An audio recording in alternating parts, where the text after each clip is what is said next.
Good afternoon and welcome. My name is Robin Wansley, and I am the chair of the Administration and Enterprise Oversight Committee, and I am going to call to order our regular committee meeting for today, July 14, 2025. Before we begin the meeting, I do want to offer a friendly reminder to all committee members, staff, and the public that these meetings are broadcast live to enable greater public participation. These broadcasts include real-time captioning as a further method to increase the accessibility of our proceedings to the community. Therefore, all speakers need to be mindful of the rates of their speech so that our captioners can fully capture and transcribe all comments for the broadcast. We ask all speakers to moderate the speed and clarity of their comments. And with that, I will ask the clerk to call the roll. Councilmember Vita. Present. Ellison is absent. Cashman. Present. Chugtai. Present. Vice Chair Palmisano. Present. And Chair Wansley. Present. There are 5 members present. Let the record reflect that we do have a quorum. I will also remind my colleagues that we'll be using speaker management today, so please make sure to sign in. And if you have any needs for assistance, please reach out to our clerks who are here. That said, there are 17 items on the consent agenda, which I'll now read for the public record. The first is a gift acceptance from Local Progress of registration, travel, and lodging expenses. And I am doing some public shaming as of this is happening after the date of travel for Councilmember Ellison. And we usually like to get those in ahead of that. So a little bit shaming for him. Bad you. Number 2 is a collective bargaining agreement, AFSCME General Unit, 2025 through 2027.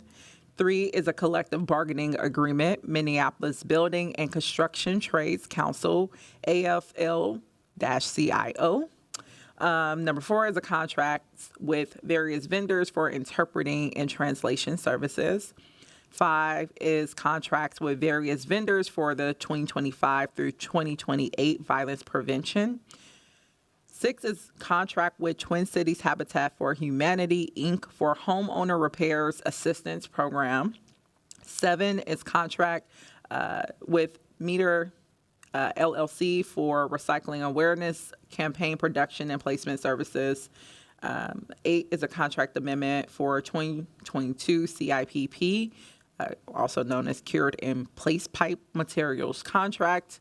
9 is a contract amendment with Mojo Inc. in support of Stage 1 of the SMART, which is strengthening mobility and revolutionizing transportation grant program. 10 is a contract amendment with Stantec Consulting Services Inc. for engineering and design services for the Perishing Fulton Residential Neighborhood Reconstruction Project. 11 is a lease agreement with MNJV Crosstown LLC for warehouse and office space at 415 60th Street West. 12 is a bid for lead service replacements, year 2, restoration only project. 13 is a bid for construction of the second phase of the biochar production facility. 14 is a bid for planting, sod, and maintenance for First Avenue South. 15 is a legal settlement workers' compensation claim of Daniel Drews.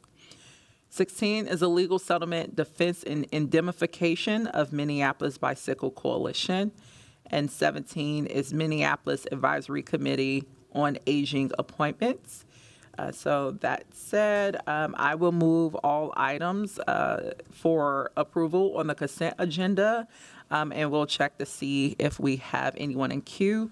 And I see Councilmember Ellison has just joined us. You should be aware I shamed you for your gift acceptance. And I see Councilmember Cashman in queue. Thank you, Chair Wansley. Lots of great items on the agenda today. Many things to celebrate, including the collective bargaining agreements with AFSCME General Unit and Minneapolis Building and Construction Trades Council, as well as the recycling awareness campaign contract and the biochar production facility bid, which I'm also very excited about. I just had a couple of questions about the 2 collective bargaining agreements, items 2 and 3, if we could pull those just for a couple of questions. Yep, we can pull those for separate conversation, and we do have our labor relations director here as well, so we'll have them speak to that afterwards. So seeing if anyone else is in queue to speak to any of the other items. I'm not seeing it. So I'll move approval for all items on the consent agenda except items 2 and 3. Sorry, was that correct, Councilmember Cashman? Yes. Okay. So with that, if you can, actually, I'll just do a voice for it. All those in favor of items, all items on the consent agenda minus 2 and 3, please say aye. Aye. Those not, all right, the ayes have it, and those items move forward. With items 2 and 3, I will invite our Director of Labor Relations to come up, and Councilmember Cashman, you can proceed with posing any questions you have. Thank you, Chair, and thank you, Director Deloney. I was just looking at the cost of living adjustment for 25, 26, and 27 in each of the contracts. It looks like 4% for 25, 4% for 26, and 3% for 27. So my first question is, will that increase be applied retroactively to cover the year that has passed already in the form of back pay? Councilmember Cashman, that is correct. Once the contract is complete and on to implementation, the contract's back pay will be retro back to the beginning of the contract, which will be 1/1 of 25. Okay, thank you. And then how did you land on 3% for 27? I just noticed that it was a dip in the increase in cost of living, and I'm actually concerned that our cost of living is going to go up even dramatically just given economic conditions. So wondering how you landed on that and if there's room for renegotiation if cost of living changes by that date. Councilmember Cashman, I'm trying to figure out how to answer your question. So for 3%, labor relations surveys are peer jurisdictions, right? The market conditions, our affordability, and the population and such. So there's a lot that goes into cost of living. It just doesn't go up. It has increased over the years, so that what you're seeing in 3% is even an increase in recent years. And so if conditions do change that we need to address through a labor relations negotiations, that's something that we will address at that time. Normally, it's in contract negotiations. Okay, thank you for the response. I'm just glad to see, especially with AFSCME, the COLA be granted here. And I know that was years in the works. So congrats on that and thank you. I'll move both these for approval. Great. I will second that. So we can do a voice vote on items 2 and 3. All those in favor say aye. Aye. Those not? All right.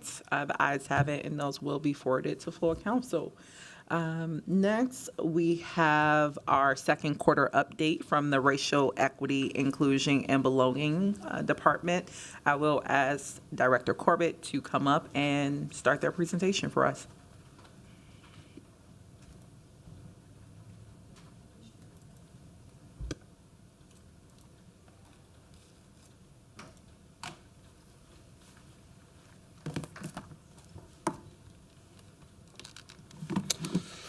Good afternoon, Chair Wansley and council members. Director Prince Corbett of the Racial Equity, Inclusion, and Belonging Department, providing an update around Q2 2025, which includes some of the programs that we have executed in 2025, as well as some future work that we have coming up in 2025 that we'll be wrapping up. So I always start these presentations and briefings off with a reminder of the Chapter 21 of the City Ordinance, which establishes the duties of the Racial Equity, Inclusion, and Belonging Department. It provides a definition for racial equity, the definition for the Racial Equity Action Plan, establishes the duties of the REIB department as well as the duties of all of the other departments within the city with regards to racial equity in the city of Minneapolis. Specifically, within Chapter 21, there are two major duties of the REIB department, which is developing and adapting a racial equity framework that provides vision, purpose, and definitions to guide departments, as well as coordinating and supporting efforts by all departments to increase racial equity in all the city does. So under Section 2, there are 12 specific duties and responsibilities that our department is responsible for. So here are the first 6, which is assisting in the collaboration collaboration with pertinent departments. I do note that for duty number 2 around increasing community engagement efforts, that's also a potential conflict with Neighborhood and Community Relations Department because they do a lot with community engagement and don't want to scope creep into their work. But a lot of our work that we're focusing on in 2025 and 2026 is primarily working with HR department and designing and ensuring that there's a broad base of training and capacity building curriculum for all city employees across the enterprise, as well as assisting all departments in their inclusion of equity principles and developing analytical tools to support all departments. So these are the first 6 of the duties. And then the final 6, we do have a lot, and I'm not going to go in detail with all of them, but working on supporting analyzing of data in collaboration with departments, providing a forum of exchange of information and identification of opportunities. So these are just 12 of the many duties that our department is responsible for. So just some general programming updates that we have for year 2025. This is one that I forgot to include in our last update, but National Day of Racial Healing, which was January 21st, 2025. So National Day of Racial Healing is always the Tuesday after Martin Luther King Day, and this year it was the Tuesday after President Trump's Inauguration Day as well. We have a collaborative effort that was started back in 2022 with multiple local jurisdictions across the Twin Cities area. City of Minneapolis, St. Paul, Bloomington, Brooklyn Park, New Brighton, Minnetonka, Hennepin, and Ramsey County. And how we structure these events for National Day of Racial Healing in the past is that there's an employee event that we offer virtually to all employees within those jurisdictions in the afternoon, and then in the evening we host a community virtual event that's open to any resident. And this year we had 221 employees from those jurisdictions who registered, 165 who attended, and then for the community event, 461 who registered and 405 who attended. So altogether, slightly over 450 individuals who attended this one-day event. This year we had, for 2025, our featured speaker was Dr. Antoine Troyer, who is a professor of Ojibwe at Bemidji State University. And we did a survey after the event and had 138 respondents. And some of the data is there for you to see. So overall, most people very satisfied with the overall event and then the length of the event. And then some of the feedback was around communicating the event and then satisfaction with event marketing. This was because last year we had a late start in planning, but the jurisdictions that are participating, which includes racial equity, diversity, inclusion practitioners and leaders within those jurisdictions. We actually had our 2026 kickoff meeting last week, so we're planning ahead and early for a collaborative 2026 event. And also our department is responsible for hosting or planning a George Floyd Remembrance event for employees within the city of Minneapolis. And this year, we had a panel discussion featuring the Police and Black Men Project. So the Police and Black Men Project was started back in 2017. And the mission is a group of Minneapolis police officers, primarily from the 4th Precinct, and Black community members building relationships of trust to promote community safety. So this year we had a virtual event that was open for employees. We had 184 City of Minneapolis employees who registered and 131 who attended. And the panel discussion featured some of the officers from the precinct, from 4th Precinct, who's involved in the project, as well as some of the community members. Overall, the feedback, we did a survey afterwards, and people really appreciated the authenticity of the event. People really wanted to see more engagement or sharing of different initiatives like this that are happening throughout the city. And we had the event that was just on Teams because it was a lot easier to do virtually, but also feedback of people wanting a hybrid, like an in-person and a virtual option as well.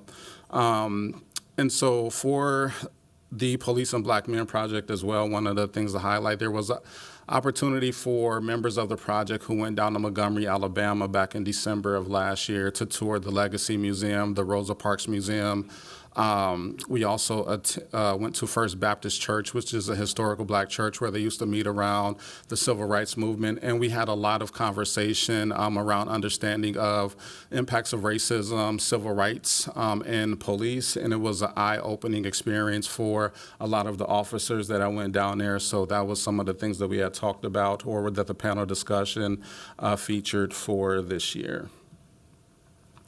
And in addition, one of the request that we got in was from the 311 department to facilitate brave space conversations for some of their staff people the week of May 25th. So we facilitated 3 racial healing, safe and brave space conversations with about 47 staff from 311. And then we will also be facilitating another series coming up later this month at request. And so I also shared a quote from the 311 director that I received afterwards of facilitating these conversations. It says, "I want to sincerely thank you for facilitating the safe space conversations with our staff. I've heard such meaningful reflections from staff. Your presence truly made a difference. Creating room for honesty, vulnerability, and care is powerful work. Your ability to guide us through these conversations with empathy and thoughtfulness helped our team feel seen, heard, and supported. These moments of connection stay with people. They strengthen teams and help build a more compassionate and inclusive city." And also as a reminder and connecting to the organizational assessment report or the organizational assessment that we did with Research and Action last year, one of the recommendations from that report was for our department to facilitate restorative justice circles for city employees throughout the organization. So this work we're building on and connecting to some of the recommendations that was in the organizational assessment report. So those are just some of the highlights of different initiatives internally for staff people, and also including an update around our StoryCorps project and initiative. So StoryCorps is a national nonprofit organization, and they really work to capture individual stories and collective stories at the American Folklife Center at the Library of Congress. So with StoryCorps, they're nationally recognized. They center community voice around different initiatives, and they have recorded millions of stories of folks from all over the country. This was part of our Truth, Healing, and Reconciliation effort in recognizing that one of the 4 steps, the 4-step process around truth, healing, and reconciliation is truth-telling and seeking to understand. And this project and initiative gave community members and people an opportunity to share their voice around the murder of George Floyd, the aftermath that happened with the civil unrest, and then the reactions around police reform. So with this initiative that we have, community members at any time can go on the StoryCorps website and record their interviews or their stories, interview friends, families, and loved ones, and have their stories permanently captured. We had a launch event that was March 12th at the Capri Theater with 61 people who attended that event. And that event in March launched the telling of our partnership, provided an overview of storytelling, and introduced StoryCorps' methodology. Later that week, we also had a racial literacy workshop from Lion Story. We had Dr. Howard Stevenson, who was in attendance at that workshop. The 42 people attended, and the content was around storytelling, identity mapping, and discussions on race, systems, and power. So part of the work that we have with StoryCorps was that from May 13th through the 23rd, they had their mobile Airstream booth at Powderhorn Park. Individuals could have signed up for, we had 50 interview slots for individuals to sign up for. We had 79 individuals who completed the interest forms and 50 interviews that were scheduled. And of those, 38 interviews were completed and uploaded from the 50 that were scheduled. And right now we're in the process of working with StoryCorps to develop 3 audio cards. So from those 38 interviews, we're narrowing down to 3 of the most compelling interviews that align to the themes around our StoryCorps initiative. And they will take those interviews, which are anywhere from 30 to 40 minutes, and cut them down to 3-minute audio cards. And we'll have 3 that we'll be able to share. And then coming up in mid to late September, we will have a community listening event where we will be debuting those audio cards like for the community and for the public. And I would say one of the things with StoryCorps is that our work around storytelling, allowing people to share their truth, does not stop once the listening session is done. There is a permanent online archive where individuals, any resident, can record their interview, their story with their friend, family member, or loved one around the impact of the murder of George Floyd, the civil unrest, as well as police reform on StoryCorps' website at any time in perpetuity, as long as StoryCorps' website is still active.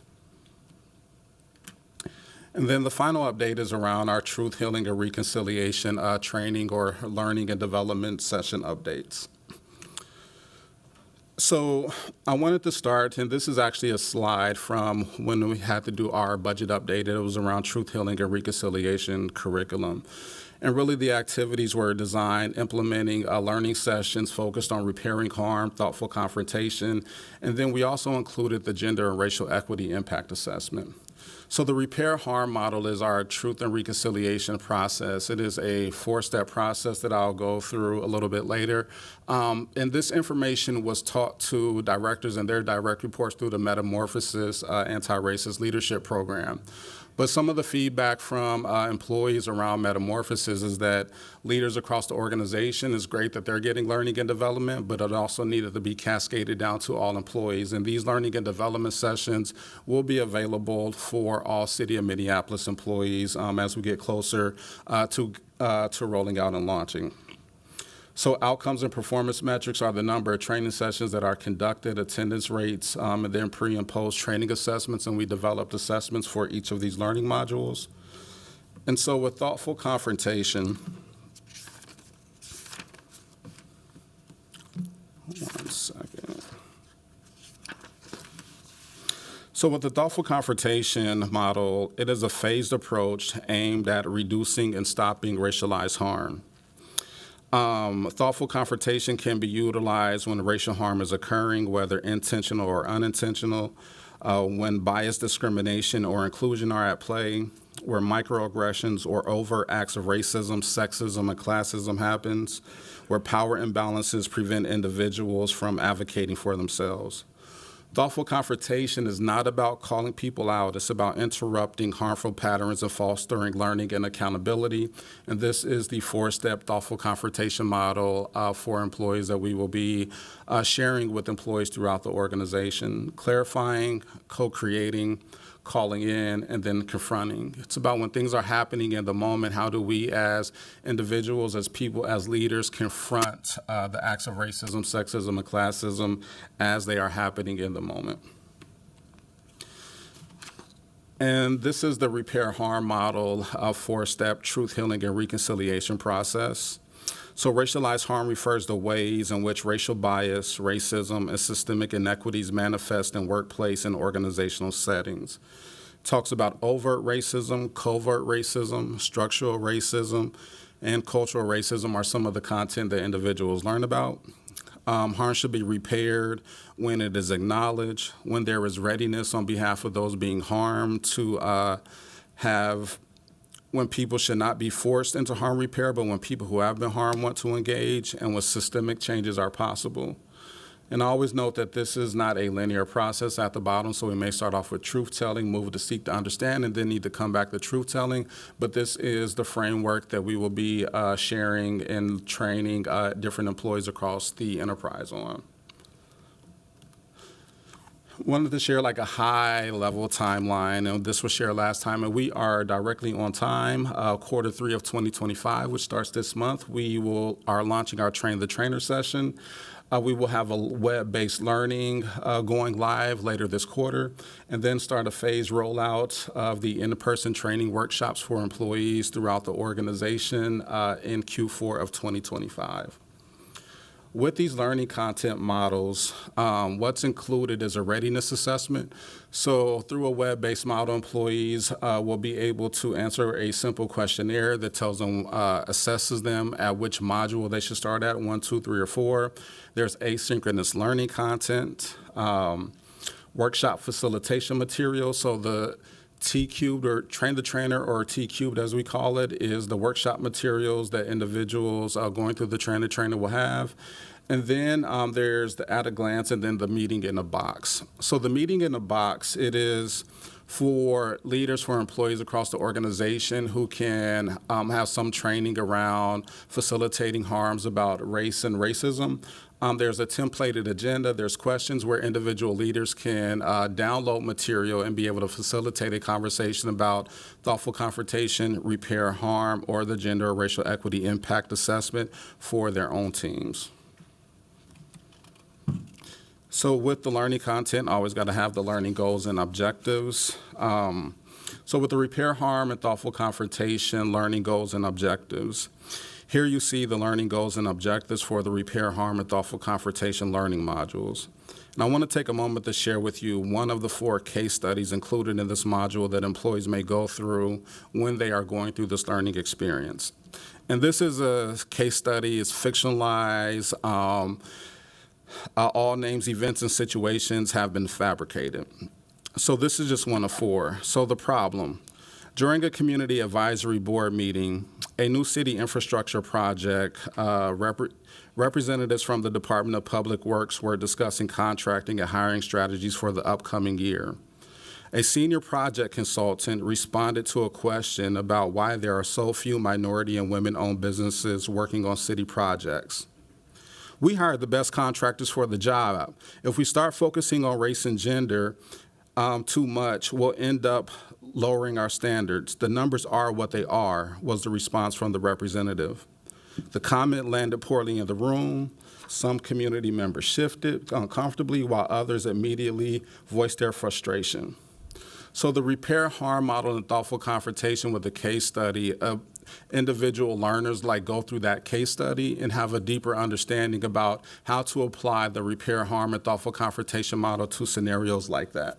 So they engage in a conversation, they go through the moment of confrontation, the immediate responses and escalation, addressing harm and accountability measures, and then long-term impact and challenges.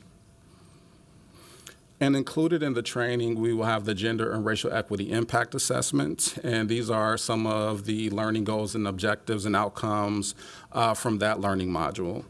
So the gender and racial equity impact assessment, or GRIA, is more than an assessment tool. It's a proactive approach to embedding equity into our systems and institutions. Through the GRIA, we assess how power and privilege influence outcomes, ensuring our decisions do not inadvertently reinforce existing disparities.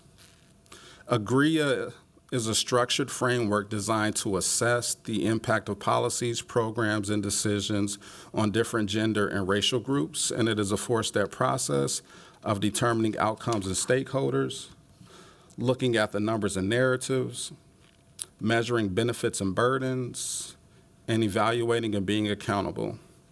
So there's a whole separate learning module for the GRIA. And we are launching the Train the Trainer, or T cubed component. So this is employees throughout the organization who are being trained to facilitate live in-person workshops. So we have representatives, all staff from REIB is in attendance, representative from HR Learning and Development, the Health Department, Reg Services, and Public Works, altogether about 17 employees. We had our first T-Cube session July last week, just this past Monday, and our final session is scheduled to wrap up at the end of August. So this comprehensive training is a support staff in developing live workshops. And this Train the Trainer component consists of 6 two-hour training sessions and includes detailed guidance on the thoughtful repair harm model, thoughtful confrontation model, and gender and racial equity impact assessment.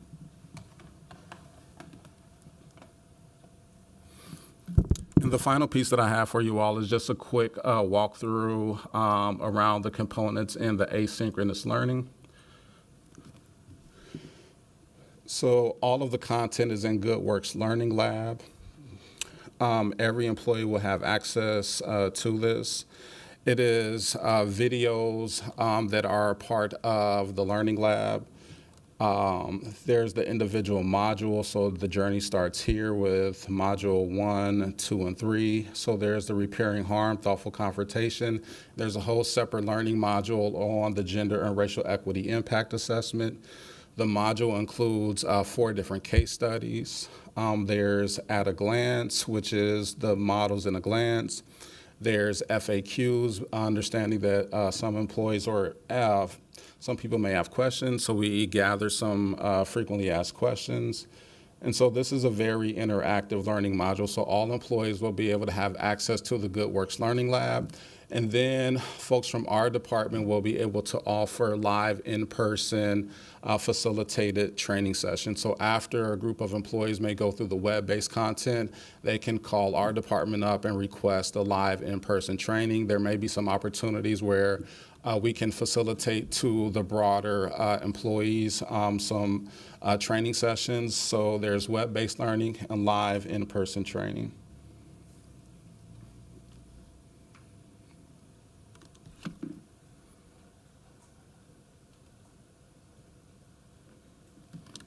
And this is an inside look at the inner workings of the repair harm module, so things that individuals will cover on this asynchronous learning. And this will be the final slide, and with that, I will stand for any questions.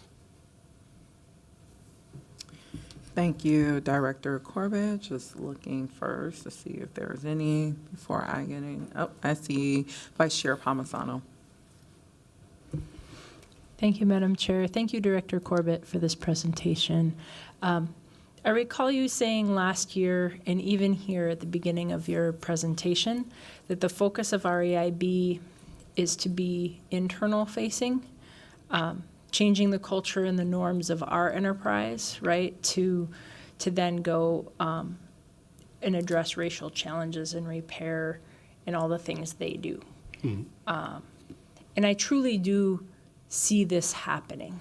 I truly do see this happening in things like the 311 conversations, in the metamorphosis training, in the George Floyd remembrance, and in the train the trainer work. But I see some of these activities, like StoryCorps is kind of the example that you gave, are either partially or almost entirely external facing.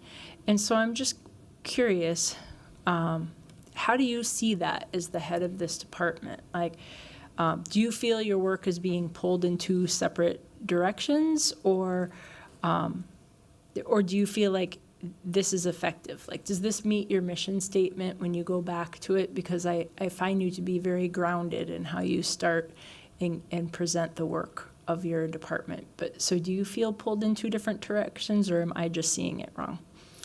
Thank you, Chair Wansley, Vice Chair Palmisano. So some background around StoryCorps. StoryCorps, we started that project and initiative. Conversation with StoryCorps started last April or May. And it's explicitly connected to the public safety aid funds that REIB received for truth, healing, and reconciliation. So there was parameters around how those public safety aid funds can be utilized. It has to be connected to public safety and community engagement and truth, healing, and reconciliation.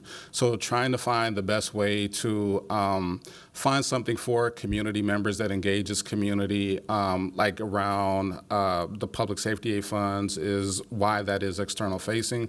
And I will say, I don't have any major plans of doing a lot of external kind of events for community. This will probably be the last one, besides National Day of Racial Healing as the one where we're partnering with other jurisdictions. So I would say beginning to make this shift from doing a lot of external facing things that our department have been doing to being more intentional with supporting all of the employees and departments within the organization, which is why you see a lot more internally. So StoryCorps probably will be the last major external initiative that we plan on doing. Now I totally understand the PSA money. So thank you for that. Thank you for that explanation. I did put myself in queue, and actually, Vice Chair Palmisano, you teed up both, a comment and then have a question. But definitely in this presentation, see the truth healing and reconciliation work, which I know my office has been part of this council and really dedicating a lot of our time to either fund and advance this at the request of our residents. To see this through, and seeing in this presentation over the year that it's absolutely focused towards the internal enterprise side of things. And I think that correlates with REIB's also changing orientation to focus more on internal. And I absolutely do see, again, in this process, the external piece being neglected. And I had to go back and look at the original truth and reconciliation work group recommendations, where they named they wanted an external process. And there was actually conflict around whether or not the city should have a role in leading that process. And I will name that's actually something that I regret in this work of supporting this shift in it being mostly internal focus and neglecting the external. And one of their recommendations was actually having a Truth and Reconciliation Commission to have that vehicle for residents, regular residents, to actually be part of the process of having the city come to terms, not with just ongoing harms that they're committing, but also past. And I will name that something that I look forward to working on using our reform ABC process. They were very clear in their ask, and that did get overlapped in some of this, and I get staff needing training, because it does feel like a HR process more than anything, of how to get them to a place where maybe they could say, yeah, we did racist things, and still are. And those are manifested in disparities, as highlighted in the Truth and Reconciliation Work Group presentation. And particularly the disparities that's seen all throughout the programs that's being led or initiated through the city of Minneapolis, or the programs that we also do within that impacts other employees of color. So I will name that's a gap that I'm seeing in this work. I feel like I've always noted that and wanted to see more external leadership on this process and recognizing our own internal kind of gaps. And I just want to reground also this conversation of like PSA is a piece of it, but this literally came from 2021, where the city and Vice Chair Palmisano, you was here for this process, where the city brought together residents to say, how should we lead this process? And they gave a presentation with recommendations. And just looking almost 4 years later, not all of those have been enacted. So wanted to note that. For the GRIA, which is the question that I have, because this has been an ongoing conversation too of how we can revamp. And once again, this feels like a HR matter of more training for staff.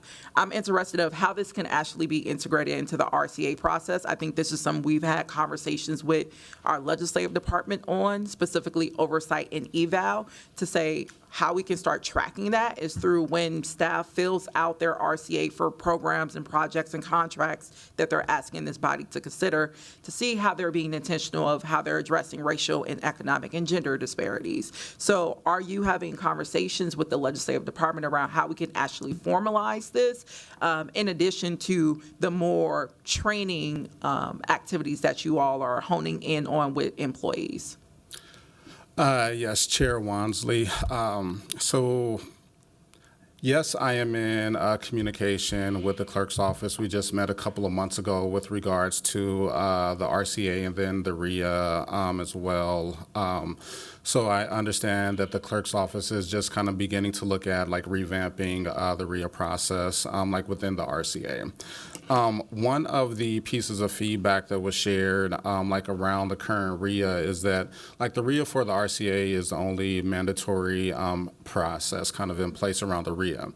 So when it comes to changes around, this was what we discussed with the clerk's office, was if there's changes that need to be done about the current RCA RIA process, like that has to come from the clerk's office, understanding with limbs and et cetera. So yes, we are working on that. And there is a way of taking the GRIA part of this and incorporating some of that in the changes that the clerk's office is working on.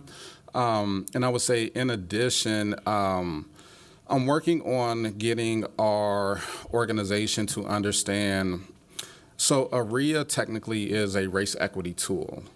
A tool is just a set of questions to help individuals think through the racial equity impacts of a decision. And it really should be a racial equity impact statement instead of like forced questions that people have to answer. And the questions help guide people to what should go like in that statement. So working on like some organizational culture change around understanding for employees within the enterprise, like a racial equity impact note or statement versus a racial equity tool. So we have learnings and trainings coming up for that.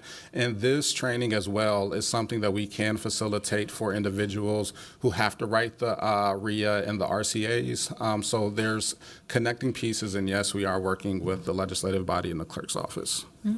Awesome. And then I'll make sure to follow up with Clerk Carl too to see how we can support in that work. I think this has been a multi-year desire in terms of having more. And I would say actually the questions sure have been helpful, and usually those questions have stemmed from our strategic plans where we set goals around disparities, and now we've had recent legal decisions or from our city attorney's office that has put that process in question. So I think there's going to be lots of questions that or changes that's going to accompany not only just the revamped RIA, but if we're integrating components from the GRIA into that too. So invitations open for colleagues who want to be part of those process or those conversations with our clerk's office too. So with that, I'm not seeing anyone else in queue. Thank you, Director Corbett, for the presentation. I will ask the clerks to receive and file that presentation. And then we will go to our next item, or last item, which is a closed session, specifically regarding our labor negotiations involving the Police Officer Federation. And before I move to close this meeting, I will recognize the city attorney to provide the legal basis for the requested closed session. Thank you, Chair Wansley. The next item on the agenda is consideration of strategy for labor negotiations involving the Minneapolis Police Officers Federation. Consideration of negotiation strategies or discussion and review of labor negotiation proposals may be held in a closed session under Minnesota statutes, section 13D03. In order to close the meeting to the public, a majority of the committee must vote to close the meeting. In deciding whether to close a meeting for labor negotiation strategy, the committee should weigh the right of the public to know what its government is doing against the need of the city to reserve the confidentiality of its labor negotiation strategy. Thank you, City Attorney. I will now move that our public meeting be closed as authorized under the provisions of the open meeting law, specifically Minnesota Statute Section 13D.03, for the purpose of receiving this briefing on the strategy for labor negotiations involving the Police Officers Federation. With that, can I have a second on that motion? All right, that motion has been seconded. All those in favor say aye. Aye. Those opposed say nay. All right, that motion carries, and we will now close the public portion of our meeting and convene in closed session. For the viewing public, I will note that the broadcast of this meeting will continue, and the Administration and Enterprise Oversight Committee will reconvene in public after we've concluded the closed session. So with that, be patient and thank you. All right.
All right, tech team.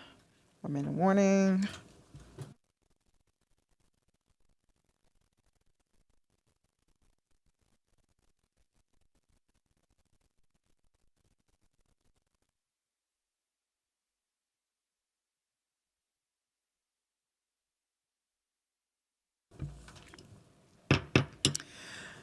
All right, the time is now 3:06, and the Administration and Enterprise Oversight Committee has reconvened in open session following our closed session.